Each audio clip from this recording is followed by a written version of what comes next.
এইজন্য আলা হযরত আজিমুল বারাকাত ইমাম ইশকে মোহাব্বত ওয়াকিফ আসরারে হাকিকত আলেমে শরীয়ত মুফতি আলে সুন্নত শাহ ইমাম আহমদ রেজা খা মুহাদ্দিসে বেরেলভী রহিমাহুল বারি বলতেছে, ওগো উম্মতে মুহাম্মদী, তোমরা কোন নবীর উম্মত তোমরা জানো? তোমরা কি একবার চিন্তা করে দেখেছো?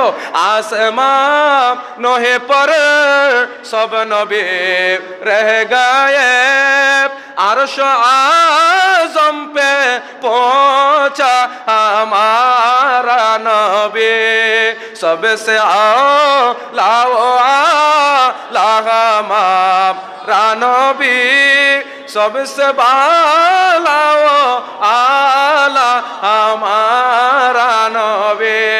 সমস্ত নবীগণ আসমানের মধ্যে রয়ে গিয়েছেন, কিয়ামত পর্যন্ত আসমানের উপর থাকবে। আর যিনি সমস্ত নবীদের উপরে লামকারে গিয়ে স্বয়ং আল্লাহর সাথে দিদার করেছেন,